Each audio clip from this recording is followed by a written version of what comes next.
I'm Kim Polishuk. And I'm Jen Giffen from Shooks and Giff, the podcast. A part of the Education Podcast Network. Just like the show you're listening to right now. Shows on the network are individually owned and opinions expressed may not reflect others. Find other interesting education podcasts at edupodcastnetwork.com.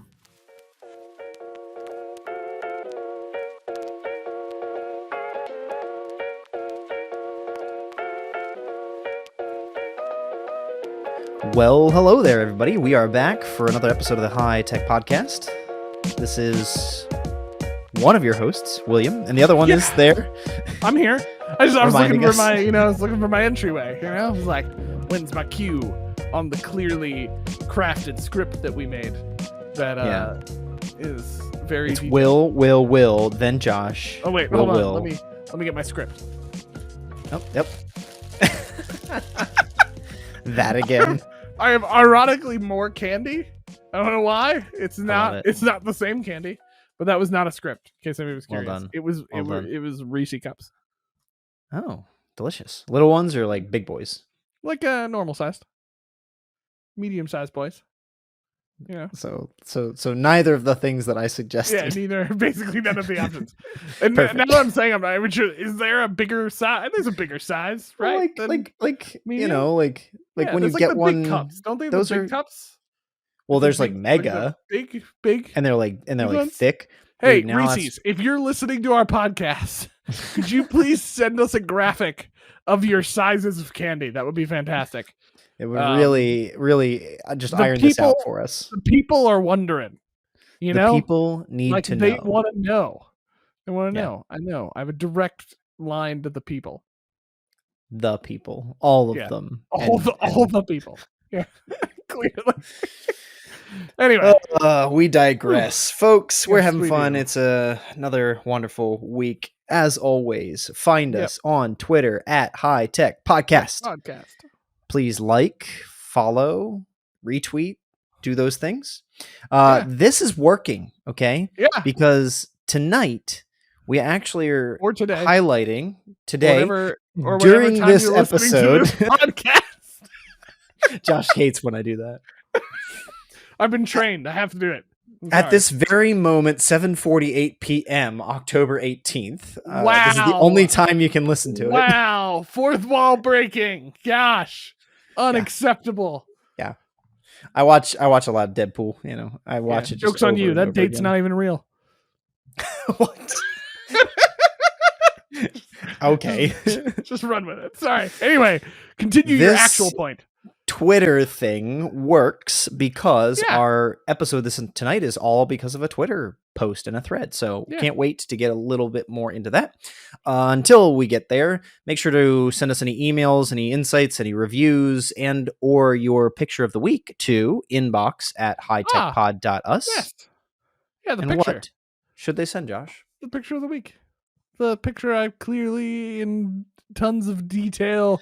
I'm pretty sure, folks, that even the moment where I say, and you can connect us with the email, he's just realizing, oh, I should have something. I've locked myself into this. Okay, so I'm feeling something squirrel. I'm feeling something squirrel related. Okay, there's a reason for this. Okay. The tangent story for a second, if you will. A few days ago. My wife and I were both leaving for work. We just happened to be leaving for work at the same time. Doesn't happen every day. It happened that day, but I won't give you the date. And so it was before October 18th, 2022. It was because that's not a real date. Anyway, so we were leaving to go to work, and my wife goes, just to give you a heads up, we have a lot of neighborhood cats. I don't know if I've talked about this on the podcast very much, but we have a lot of stray cats that seem to congregate near our house by chance. Definitely not because my wife keeps feeding them. And so they unlike my wife, Josh's wife actually listens and will hear that comment. Yes, she will hear that. That was a passive aggressive marital comment. So anyway, a cat had killed a squirrel on our driveway. Like it was mid-death, like being eaten by a cat in our driveway. Like, guys, I moved to the city. I didn't move to the city for this crap. Okay. like listen, I expect I'm more likely to see a dead person than a squirrel in my environment. Okay, so like, not that that's good either. Okay, it's not. But like, I'm not The High Tech prepared for Podcast mourning does squirrels. not endorse dead bodies. No, we do not endorse murder. So anyway, but then my wife went back inside. I think she didn't leave right away, and I get a text not that long later saying the entire squirrel is gone. Oh no. Like, gone, and the cat's just chilling there. Like, I don't know what happened to that squirrel, but that cat Was hungry. Anyway, I like squirrels. They're pretty cool. So I think we should do. So here's this is just too rich. I don't like to usually jump on this, but I love this. A squirrel in a tilt-a-whirl. Ooh. Squirrel in a tilt-a-whirl. It just sounds beautiful. It's got some rhyming vibes. Does it work? Yeah, you can veto. It's your thing, dude. No, I'm not gonna veto it. I'm not gonna like it. I'm not power hungry. It's absurd. It's ridiculous. You're not Halbrand, aka Sauron. Dude, spoiler alerts. We don't know who's listening to this podcast. This comes out in months. Nobody's gonna care by then. But who knows? You gotta respect the spoilers. Yeah. Yeah. Surprise, Halbrand is also Aragorn. We're talking about a Lord of the Rings show. If you have no idea what we're talking about, well, then you don't care. What are you doing? Fine. Go watch it. Okay, so anyway. Rings of Power, Lord of the Rings on Amazon Prime. Yeah, Squirrel, Tilt-a-Whirl, podcast. We like education. We're back. That was the second item, and then the third one is, as always, make sure to head to our website, hightechpod.us, the main central place you can find everything about us. See how I brought it back? You did bring it back. You're adding more reasons to why it should be hightechpod.us, not. Yeah. Sure. All right, so the real point of today's episode. Yeah. We are going to be having. That was perfect. Hot takes on squirrels. Here we go. I loved it. We are going to be speaking with Stevie Frank. This is a now colleague that we met through Twitter. Well, I mean, technically always colleague. I don't know how you define colleague. That's true. I was thinking of colleague in the sense of like shared career, shared work space, shared. I mean, yes, yeah. I've never carefully thought about the word. So, well, maybe we'll have another episode where we just think about the word colleague or something. Yeah, that'll be the next one. Yeah, episode 82. 82, yeah. Yep, we're on 81. There you go. Solid work. Stevie and I connected on Twitter because of Becky Barrett. Thanks, Becky. Probably going to try and find Becky and see if Becky will come on the podcast. Come on the podcast, Becky. Join us. It's easier when I say because I don't really know who Becky is. It's got weird. I don't know who Becky is either. I just follow her and we talk on Twitter. Listen, I don't follow social media that carefully. So this is how Twitter works, bro. We're all friends now that we like each other on Twitter. Okay. I'm learning. But this is going to be a quick conversation with Stevie about like what her work is, what she does, why she likes to do what she does. And spoiler alert, she's very similar to us. The conversations you've heard about from Josh and I about why we do what we do, why we love the podcast, why we even do this whole thing, right? Are some of the reasons that she's in her field and what she's doing. She brings a couple of awesome apps to us. So without further ado, let's jump in. Okay, so we are here for one of the first solo interviews where there's no app, there's no background, there's in fact not even a friendship yet. Josh and I are excited to welcome Stevie Frank. You were going to say like the first time we've ever interviewed one person. I was like, that's not true. No, that's true. We've interviewed plenty of people, but they were like you were adding a lot of caveats with something. It's fine. Sorry, I interrupted you. Continue. No. That's my bad. Yeah, this is how we roll. We're very excited to have Stevie Frank with us. Stevie just connected with me on Twitter because of people who liked something, who shared, who like. That's the power of Twitter. And then you've joined us here tonight. So welcome, Stevie. If you would give us a quick intro. What do you teach, or where do you teach, or anything like that? Well, hi guys. I am so thrilled and excited to be a part of this podcast. So I'm. Hopefully we'll make a relationship. I don't know. Hopefully we'll be friends, William. I don't know. I mean, it's all about coming back for another episode. You know what I mean? You just want to know if you get Part invited two. back. So exactly. Great. Thanks for having me. I'm actually a technology integration coach at my district of Zionsville Community Schools, located in Zionsville, Indiana. So I have been in education for 13 years. This will start my 14th year. I have actually been in the classroom until this year. So this was my first year of stepping out of the classroom and into this role.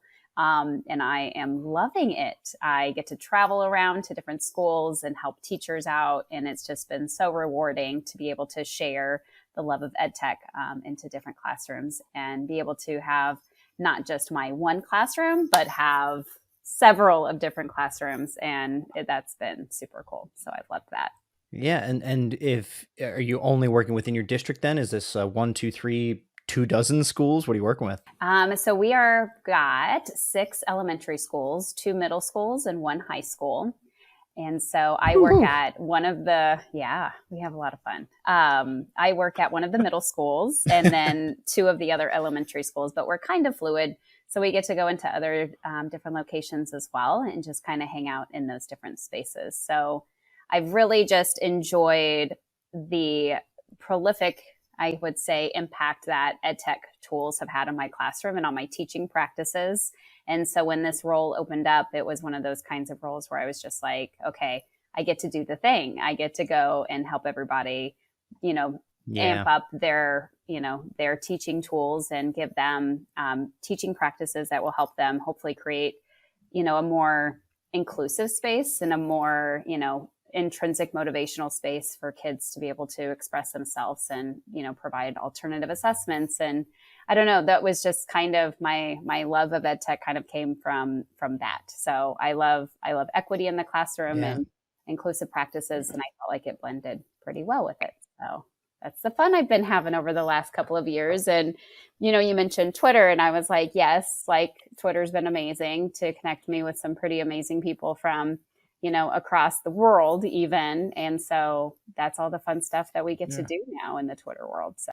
Yeah, I actually noticed on your profile, you joined in August of 2015. So that is 7 years plus of use. Twitter user right there. Did you join Twitter? So then this is going to be a little bit of like dating ourselves here, but did you join it to be like social, like when it was a social media platform, or did you join it for professional purposes?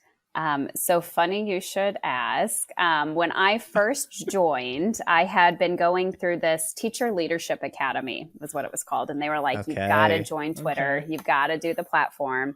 And it was funny because in that same class was Andy Knieven. His Twitter is like Mr. Coach K.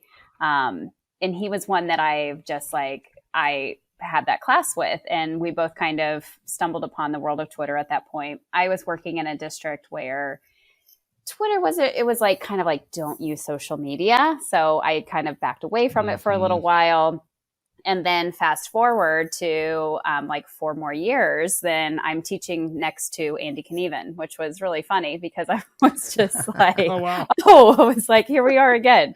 So it's fun. Like he and I have gotten to vibe a little bit on, some of our uses of Twitter and, ability for our, platform and connections and just ability to, kind of open doors and learn more from everybody else. Yeah. So. Yeah. I just followed Andy on the High Tech Pod account, but I went to do it on my personal account and realized I was already following him. I mean, that's one of those things where I joined in 2015 as well, but for professional purposes. Like I never really used it for a social media. I mean, it is what it is, but I wasn't sharing pictures of my food, what I was doing on the weekend. You know what I mean? Like I literally downloaded it at a conference and used it almost exclusively for professional purposes. Therefore, and I think it's a huge space for Twitter for education. I love it. I think it's a wonderful space to meet people, but some people start with, the social side before they ever get to maybe a more professional purpose. Yeah. I joined out of the same context. It's funny that you mentioned that. It's like the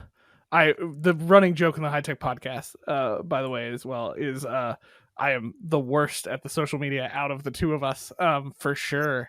But yeah, I joined in a similar fashion. I was like, I think I had a picture in my mind that I was going to be like, I'm going to be tweeting really wise things. It's going to be great because clearly everybody needs to hear what I have to say. And I think I did it like 3 times and I was like, I'm done. I'm good. so I just like, Well, and here's the difference. Like Josh has a Twitter background image of an astronaut on fire. Like, listen, okay, it's a great picture. Okay, pizza. It describes my life, man. Like that's how I feel. Not that I'm an astronaut, mainly just the burning person. But anyway, on that note, so Stevie, we got connected through the thread related to Soundtrap when we talked about Soundtrap. So I'm curious. Tell us about your experience with the platform, like what you've used it for, and kind of because it seems like you've gotten pretty connected with Soundtrap, as far as I can tell on Twitter. I have, yes. So it was funny. It was 2020. I want to say 2019 is when I started, and I got in touch with the Audrey Auclair, the amazing lady from Soundtrap, and she was like, "Hey, here's Soundtrap. I can give you." A month free just to kind of try it out and, just see how it works. And so I kind of started to, look into it a little bit more because I was into this, like, okay, I think I want to do student-driven podcasts, but wow, what a thing. And I'm like, how do you do the thing? So it was funny. I was just kind of like playing around with it. And I had listened to NPR. I'm a big NPR fan. My son is named after Kai Ryssdal. So yes, his name is Kai for a reason. Wow. Amazing. That's awesome. My husband a little bit more so, but like he brought it home and I was like, great idea. Josh would name his son Aragorn after Lord of the Rings. Like we just have different approaches. We all have our things. It's fine. Yeah. So NPR is great. Right. Oh, so maybe next time, right? So yeah, there's can always be another chance, right? So yeah, I just really was thinking about the project, and then I was talking with Audrey about it. I was talking with the Canvas Casters podcast, Eddie Smalls, Marcus as well, and it was just kind of like, do I do the thing? Do I not? And I really liked how Soundtrap had a lot of tutorials because I felt like it could help teach kids how to do it too. Okay. It was also very private for the wall garden purposes because that was one thing when you have a bunch of fifth graders, middle schoolers getting on trying to make a podcast, you're like, what are they going to record? And what is that going to sound like? So I had a parent reach out and she was just like, hey, I heard this NPR student podcast challenge thing. It seemed like, maybe this would be something you'd be interested in. And I was like, okay, now, I've had so many different hits on getting this thing started. So let's do it. And I didn't just want to create something that was like, okay, here's my idea as the teacher. I'm going to impress that on the kids. I was just like, we're really big into identity unit in fifth grade. And so I was like, they got to choose whatever novel they read. And then I was like, let me just treat this like a writer's workshop. So we're going to read the novel. Once they get finished with the novel, then we're going to come up with the theme. What theme of the novel did the kiddos like? And since they all chose different books, I was like, you're going to teach not just me, not just your class, but you're going to teach the whole school about what was this big thing. And it always starts with a good book, right? So you had to make sure that you had some really good books to pull from that kiddos could really, dig deep into. And so from there, then that's when I started the writing process. So I was like, let's listen to a bunch of podcasts because that's what you're going to be creating. Let's listen to them. Let's research. Let's plan it out. Let's write the script and then let's go record. And so that's kind of how we did it. So that's been the fun part about how we started it. And it was just really cool because all of my loves of teaching just were kind of like marked off, like boom. So I have my master's in reading and I have a passion for literacy and critical literacy. And I'm like, boom, we got that. Awesome. And then I love writing and making it authentic. And so boom, I hit that student voice and student choice. And then for equitable teaching practices and culturally responsive practices, you're like, how do I reach certain kids that just don't maybe connect with my curriculum? And here comes podcasting. So, and their motivation through the whole time was huge. So the rest was kind of history with Soundtrap. And yeah, I've just been kind of hanging on. I'm like a groupie. we're just doing the thing. So yeah. And it pretty much looked like, I wasn't sure, and I didn't mind either way, but I was like, it feels like, are you an ambassador, like a top tier user, or almost like employed? Like it used to sound like you loved it so much. I know. It really I kind of feel like I do work there sometimes. I am actually a Soundtrap producer. I helped them create the Soundtrap Producer Network. So that was kind of something that I spearheaded as well. So I've kind of helped with getting that off the ground. And then it's just been great because it's just like, I'm really, kind of close with like Becky Barrett. And so she and I were close before she started working in Soundtrap. So now she's there, and I've been working with Meredith Allen as well. So it's just such a group, and Soundtrap people are just like cool. Like I have found myself on like producer network calls, and I've just been like, man, like these people are just super cool. So I've just really enjoyed that. Yeah. It's awesome to see something like Soundtrap that's like music focused and just sound audio editing focused, probably driven by a lot of artistic folks in tech. I can only imagine that that's a pretty fun mix of people that are both artsy, but also trying to drive a business, driving a tech solution that really probably meets a lot of their needs. I know I've talked to some folks before. It's like, unless I'm working with blah, blah, blah professional equipment, it's not going to get me what I want. I'm like, well, today tools like Zencaster, tools like Soundtrap are pushing the limits on what you can do with just a computer before you ever get to like professional recording studios. I think it's awesome. Yeah, absolutely. And it's really cool that it's so kid focused, because like the tutorial videos were amazing. And so the kids were able, because I was like, I don't know what I'm doing. And so I was like, guys, let's figure this out together. What do I do with this thing? So then they would just watch the different tutorials that were in there. And, you've got some kids that just like to sit and watch YouTube videos or TikToks. And so the kids would go do that at home, and then they would come back and be like, oh, they were like, check this out. You can do this, or, check this part out. And they were getting their little cool microphones, awesome. And it was really neat. So it was so cool to see that student agency come out for sure. Oh, I love it. I'm hearing a lot of really awesome underlying philosophical reasons for the stuff that you're doing. I just like in my head running checklist from DEI level elements to just student agency, autonomy. I know there's practices in there for students and their metacognition. Like I'm just loving to hear this from another. This is why Josh and I do what we do. Like we love talking ed tech. We love the theory. We love the practice. So I think that really well, hearing some of that sets up this question for you. What is one of your aspirational goals for education? When I sent this ahead of time, I tried to give some ideas of it could be anything, but I mean, it literally could be anything. Gosh, yeah, that's such a question you got there. So I really kind of had to think about this one, and you basically solve all problems quickly. I know, no pressure. So I would have to say one of my aspirational goals would be to create spaces for equity and inclusive practices so that they can thrive. Because that was at the heart of, I feel like, a lot of pieces of ed tech and why I utilize them, specifically podcasting. So it was funny. Last year was hard in teaching. I felt like every educator that I talked to that was teaching, they were like 2020, 2021. That was expected to be hard, but the next year I didn't expect it to be as hard as it was. And it was, so that was something that I was like, do I want to continue? Do I want to do podcasting? Because it's a beast. It's a project. It's a thing. And I had been in this equity meeting, and we were reading this book, and we were reading this quote, and it was, keep doing the good practices and keep going above and beyond so that you make sure every voice is heard. And when I heard that quote, I was like, okay, all right, I'm going to do it.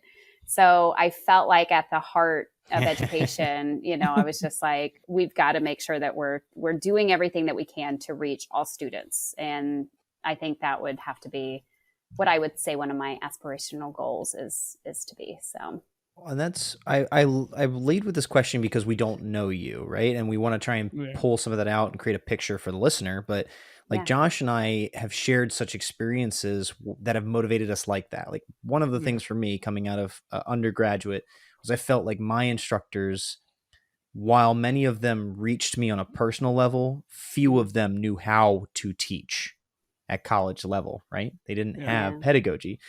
So that's where I started on a career trying to teach teachers how to teach. That was what I had in mind.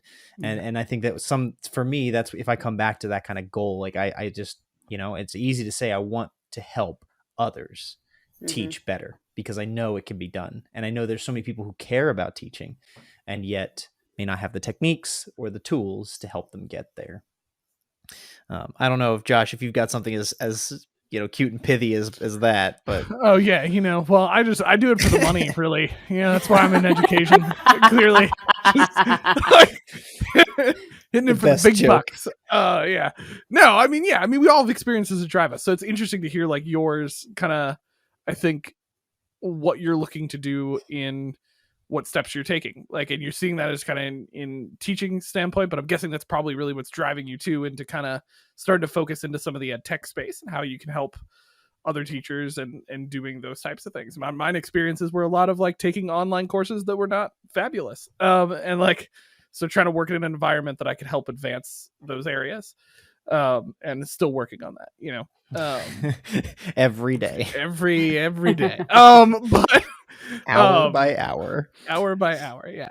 But I mean, that is definitely driven me in that area, trying to help like get better built learning experiences for students, in a place where an instructor doesn't have to worry about that, like being able to, that they can worry about giving feedback, engaging with the student, and not have to worry about whether or not the course student knows how to click to week 2 and find the things, so or that the course is on in the first place, or it's turned on, that would be great, or that like even week 2 is clear, that's actually organized by weeks. Anyway, sorry, I'm diving into my own soapboxes. But anyway, like there's areas I look for. So like looking at those aspirational goals for you, we're really hitting with the really simple questions to answer on our podcast. Softballs like, only here. Softballs only. Easy, not trying to solve all problems all at once.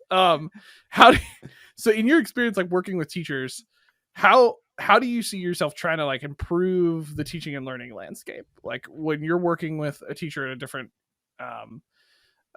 school that you're working at or whatever, how do you see yourself coming in and trying to help that instructor, that teacher, enhance their place through technology? I always like to start where they're at. And I feel like that's something that I think is very important. And just like I would do with Annie, with teaching in the classroom, you've got to start with that pre-assessment. How is that teacher, are they comfortable with technology? And if they're not comfortable with the technology that they're just utilizing in their classroom, like their email, or something that's simple for them, then I need to help them with that tool, and that's the tool that we're going to tackle at that time. And then you've got the teachers that are like, no, hey, I want to go tackle this really big project, and here's like some, I want to go paperless, and so how can I do that into the classroom?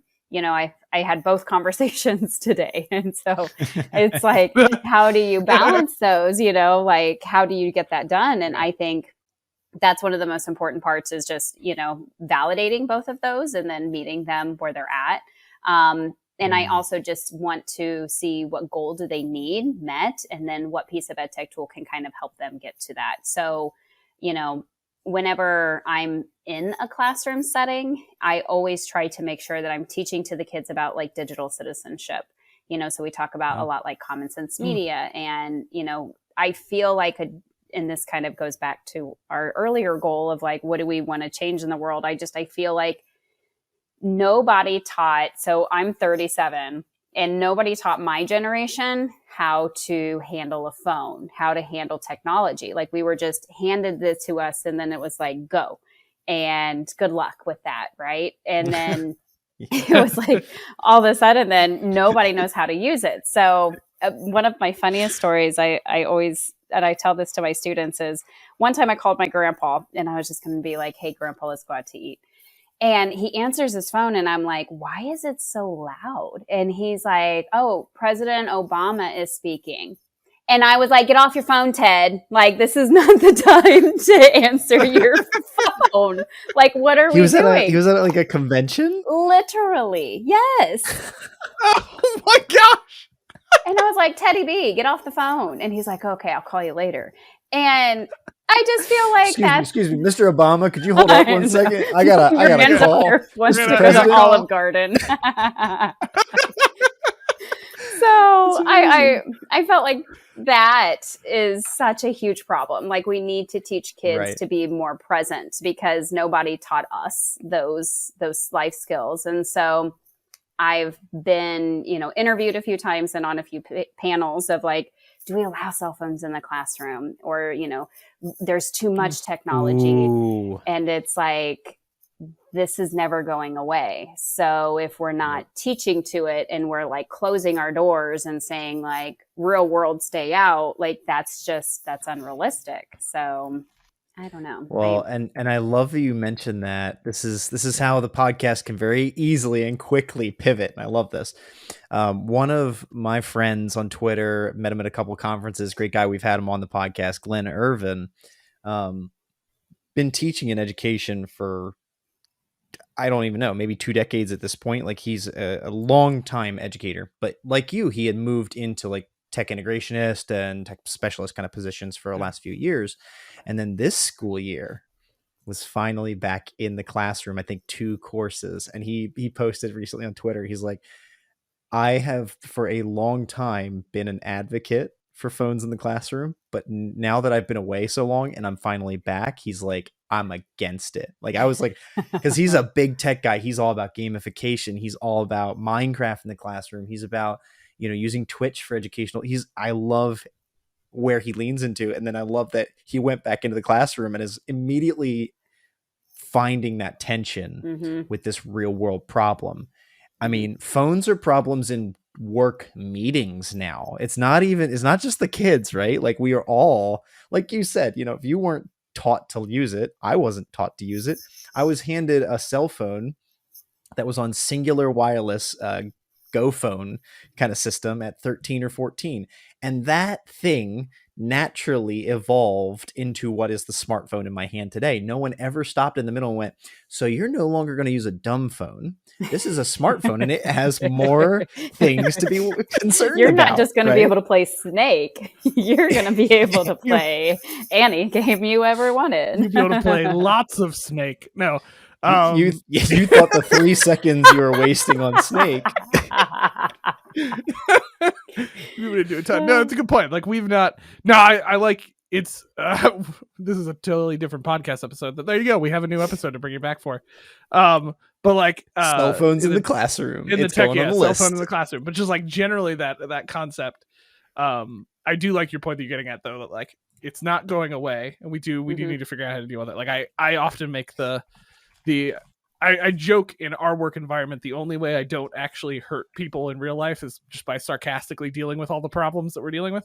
And so I will often make the sarcastic comment of, I think the fad of technology is sticking around. And we gotta it's not going away. It's not the pet rock. It's still here. So like trying to figure out how we engage with that. And yet the behavioral of like the middle ground. We're gray Jedi here on the high tech podcast, but the behavioral issues is definitely what Glenn was pointing to, and I do want to make it very clear. Like, I respect what Glenn's dealing with, and I 100%. have had similar issues when I was teaching. Like, it's real, and what do we do about the behaviors? And I know in like behavior focused assessment and like an intervention, that's about repetition, that's about expectations, and that's about authority. And if you don't have the right balance of those 3 things, you could have repetition all day, every day. You could have the rules on the wall. You could start every class with a chant and a recital. But if people suck and if they're not going to behave well or change their attitude, it doesn't matter. So fantastic question to wrestle with. And I love that, hey, we're 3 folks that like ed tech, and yet we know the problem. We see and we're aware of what it takes to maybe be participants or hopefully improve this experience, because man, it's important. But yeah, real quick, just Josh, hot take on this. I think we should start implementing mid-class EMPs. So like if it really gets out of hand, you just hit a button, shuts all it the down. electricity's out. Yeah, like just oh, sorry, it's fried. You don't get that. And we're Well, that's done. what I loved about the Apple Classroom approach with like integrated one-to-one iPads. You know, all right, here's a tool and you can use it, and it's not your personal tool, so you shouldn't have your texting and YouTube on it.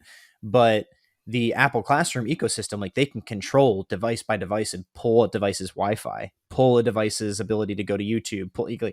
I thought it was a really sweet system, and yet it really irks some of my distaste for authority and my distaste for kind of a totalitarian approach to learning, right? But again, that is how you address the behaviors. How do we do it maybe in a more personable way, or in a way, like you said, from digital citizenship approach? We want to not have to deal with interventions, but start them on the right path in the first place. Mm-hmm. Beautiful questions, beautiful things to be wrestling with. It is. And I feel like it just always comes down to like, you've got to do what works for you.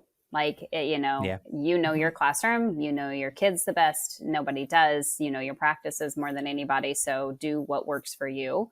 And you've always got to fall back on that. Definitely beautiful.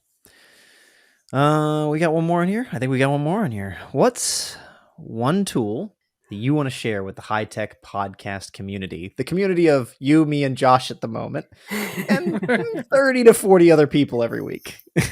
Gosh, I felt like this. I wanted to break the rule, and I'm not a rule breaker. I'm such a rule follower. So this one was kind of a struggle for me. But I would have to say, if there was one tool that I was going to bet for everything, it would be Microsoft OneNote. So if you're not a Microsoft school, that's the thing, you know, like it's just kind of like, trying to get that started. But I feel like Microsoft OneNote checks off so many boxes on my list of everything that I think is important. So they have the ability to do immersive reader. And so that talks about accessibility and translation features. And so one of my schools that I helped with and that I taught in, there were 45 different languages spoken at home. And so I always had to, wow. And so I always had to ensure that my communication to parents was going to be able to be read aloud. And so I taught students how to be able to use this too, because some kids were like, oh, well, my mom couldn't read my paper. And then like she came to school and she was like, because you showed me how to do this, I could translate it in Arabic. And then mom was able to read my paper for the first time. Oh my gosh. So I love that. I love that aspect. And then I feel like there's so much you can do and organize and just, you know, in seat of the classroom teacher, I've been able to utilize it as well. And so I was helping out a group of teachers and they all had one OneNote shared, and that's how they shared lesson plans. So they had like a digital lesson planner, and this like second grade group was just rocking it. And they were like, one was in charge of like creating the writing lessons and then the reading lessons. And then that was the place that they all went. They shared anchor charts. And, you know, I'm like, we just talk about digital collaboration. Like that was huge. And that was working to them. They said it. They were like, this was smarter, not harder for us. So I love that. That's awesome. That's cool. I did some contracting at a time, and I helped in a district where teachers were organically using OneNote, and the district like bought a software for what they were doing. It was like, all right, you have to move over now. They were all like, why? Like what we're doing works. And it was, of course, one of those systems that they can put dates on it. They can send it to the parent. They can, you know, do it authorization things. It gets for state reporting. Like, of course, the administration's seeing it from that logistical approach, you know, how to make the teaching logistical. And they're over there like, but this works. We're teaching our kids and it works. Why getting in our way? Yeah. I love that you lead with accessibility though. Huge thing. Yeah. I mean, that is one of the big wins that Microsoft as a company has been leading on in the education sphere for a little while. I completely agree. So I'm a Microsoft Innovative Educator. This is my third year. I'm actually going to their learning exchange in Atlanta. So I get to see their Microsoft headquarters, their new offices in Atlanta. So I'm very excited about that. So by the time this episode drops, you'll have to check it out. And I'm happy to share my experiences of what that looks like. So So yeah. Now there you go. You've got your third episode you'll be back for between cell phones. Love it. Any other thoughts on Microsoft? I mean, I know, like you said, it is a Microsoft thing platform. So if you're a Google district, that can be tough. But like, I'm pretty sure it's pretty easy to get like free accounts these days, even on a personal level. So you might not have like the Microsoft's EDU, but there's like definitely reasons you could use it one-off or something like that if somebody's interested. Absolutely. I love Microsoft Flip, which was formerly Flipgrid. It's completely free. You don't have to be the Microsoft school. So I actually, the year that was 2020, 2021, because I was like, do I have all kids use Soundtrap? Because it was not a little, I guess I should say, it was pretty extensive with what it could do, which was amazing. However, I felt like there was kids that were learning from home that I was also teaching. And I'm like, how am I going to? Yep. So what I did with them was I was like, here, use Microsoft Flip. And so they have a mic only portion. And so they were able to record their podcasts on that. And it was completely free. Oh, that's cool. It's, again, you check off that accessibility tool, with it, and then you're able to still go with it. So I could just talk days about Microsoft things. So fun. That's awesome. Hey, full transparency, Josh and I have had mixed relationship, but that's totally fine. Where some of my issues, some of the first issues I ever had with OneNote, and I like at this point, maybe it was 2015, like we just had syncing issues. You know what I mean? If you can't get it to sync between people, but I'm hoping 7 years later or whatever that's not as much an issue these days. But there are some jokes that we share from time to time about OneNote.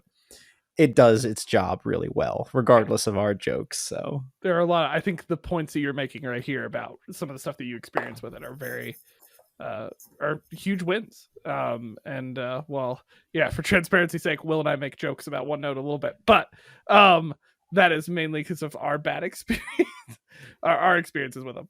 I think you guys are just really hanging on to them. You need to try it again.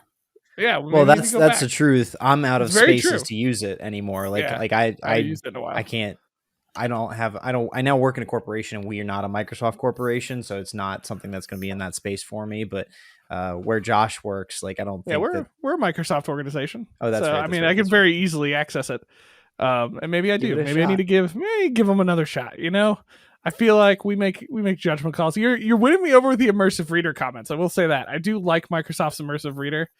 Like we have Canvas as our learning management system, and they recently integrated the immersive reader tool into their system as well. And it's a cool, I really like what Microsoft has tried to do with that tool. And I think it's very useful. But agreed. We have we use Canvas as well as our LMS. So, and I love the integration for Microsoft into it. It's a little bit seamless as well. Yeah. Sure. I used it for a little bit at my last institution, Penn State, where we were just using it maybe even internally in the team, like for note taking, creating a knowledge base, and for that general purpose, like it nailed it. But we weren't trying to do something educational. We weren't trying to have 30 students in there. Like there were certain things where I found that those pushing limits were where I got the pushback or the cringe, but it's a perfect tool for that. And in a professional group recently, I was talking with them about somebody was reaching out like, hey, I just got an iPad and I want to do something that I can annotate. I was like, well, I mean, OneNote, 10 out of 10 times, you can upload anything into it, a PDF, an image or whatever, and you'll be able to write on it with your iPad, pen and pencil, and it will go anywhere you go. Not many apps are that free to take in other tools or other platforms and then are as easy to annotate and stuff like that. And digital sketch noting, like that's kind of, all the rage as well. Yeah. And instead of getting like a second thing for like whiteboard, you're like, you can use OneNote and you can have a collaboration space and all kids can write on that one spot too, which is pretty sweet. So I will say that's the other thing that I will say for all the jokes we've made at different times, that I have not found an app that has integrated that as well into a note system is what they do. Like currently we use, I use Notion. We mention it on the podcast all the time, and I will take that app till I die. And, but they have not added any like annotation type of tool. So I always have to have a secondary tool that I do that type of stuff in. And that is one thing about OneNote. They do a good job of like creating like a digital page that you really can feel like you have any room to do whatever you want across that page.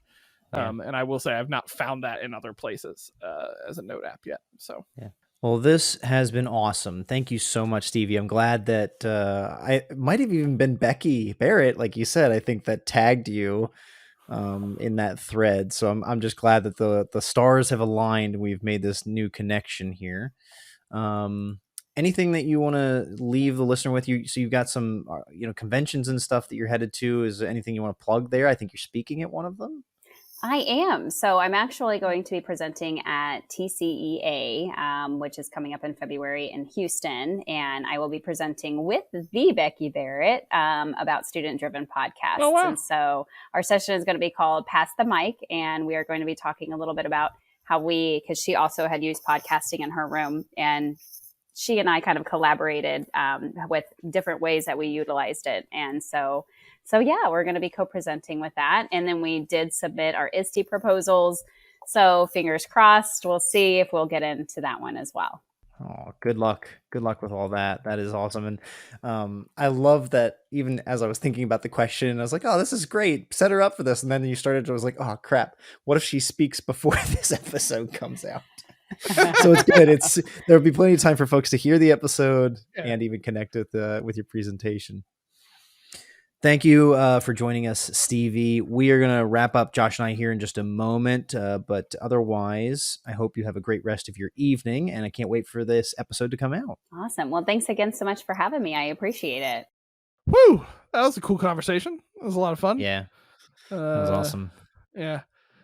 I will say this, just real quick. I'm kind of, we got to make sure we tell her this now after the episode is over and she can listen to this part right now. But I feel bad that I should have said this during it. She has like easily the best rock star name. Oh my gosh. Like Stevie.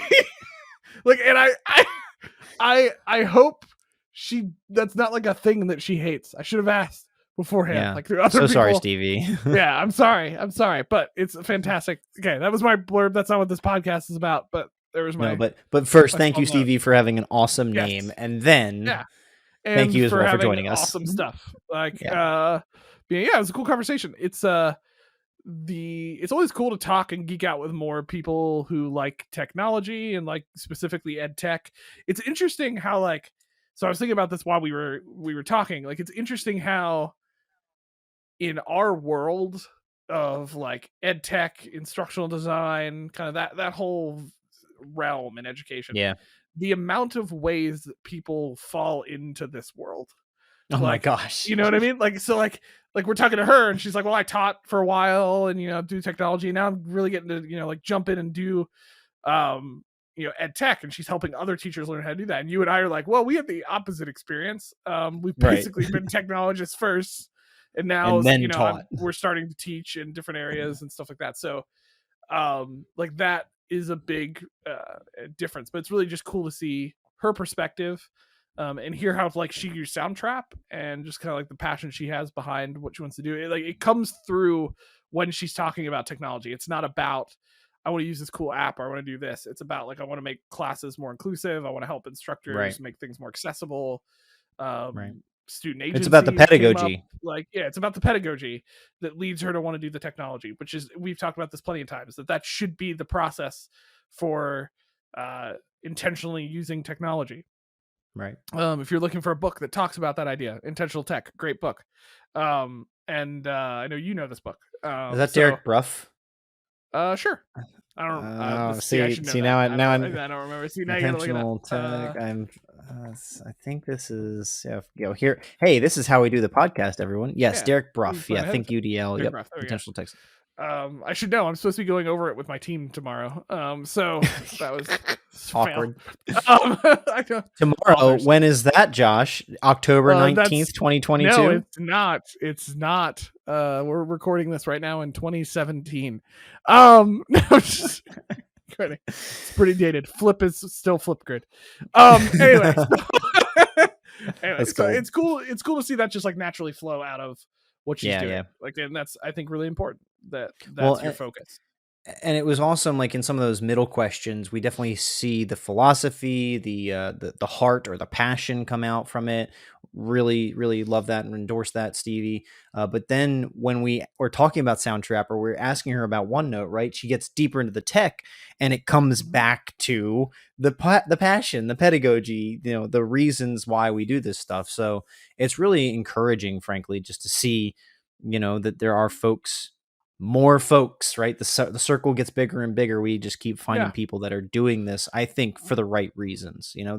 There are folks that got into tech just because they have always used a computer, and it's not really because they know anything about learning, right? They got into it because, like, oh yeah, I can send emails and run a Google Classroom. I'll teach.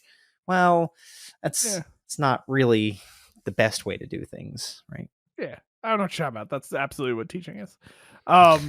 Clearly. No, yeah, it's pretty cool. And it's cool to like hear her perspective too, of just like how she helps teachers. And she's got a lot of, in the district, a lot of different places to go and different schools she's dealing with. So it's cool to kind of hear that dynamic and what she's doing. And that's actually why I've always felt like our roles are. Of course, you feel your own role is important, but I've always felt that the role of the educational technologist, the integration specialist, like whatever your job title is, but like whatever we do, fancy name we've come up with, right? Digital learning specialist. I think that at the end of the day, and this is not a slight at anybody, but I feel like our roles are like multiplication, right? Like a teacher has direct instruction to those students that they're working with in their classroom. And then an educational technologist reaches all of those teachers that have all those students. So the more the technologists and folks like us are helping those teachers, the better all those teachers get, the better that all those learning experience are for those students. Like if one teacher changes their ways, that is beautiful and that is awesome. I want every single one teacher to change and improve their ways. But if an ed tech specialist is there helping 10 teachers be better, like that impact is multiplicative. Oh yeah, absolutely. I think it's really exciting when people like Stevie, who have not only the heart and the knowledge to do it, commit and they get it done. And she's doing the right thing. She's getting on the circuit, right? She's talking at different conferences and going into spaces where she hopefully will be inspiring others like her and even maybe reaching folks who are maybe ignorant of tech or skeptical or whatever and can improve their practice. So it's just good for me. Yeah, it was really cool. It was a great connection. Really happy to connect with you, Stevie, and looking forward to further conversations, especially like podcasting and stuff. She has a lot of more experience with doing like podcasting with students. So I'm really interested to I want to dig more into that because you and I have talked a lot about it. And like, I think we joked in the episode, right? Like I've helped design a podcasting activity, but then it's like a baby I hand off to someone else and I have no idea what happens. Like, it's like, did it work?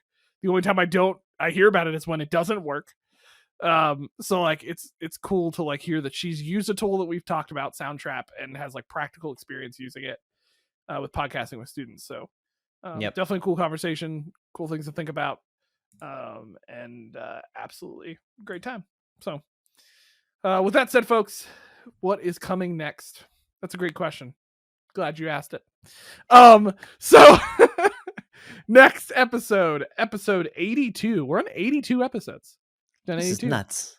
It's crazy. You haven't gotten tired of me yet. Technically slightly more than that because we don't count our app interviews from 2021 as actual episode numbers. So fun fact. True.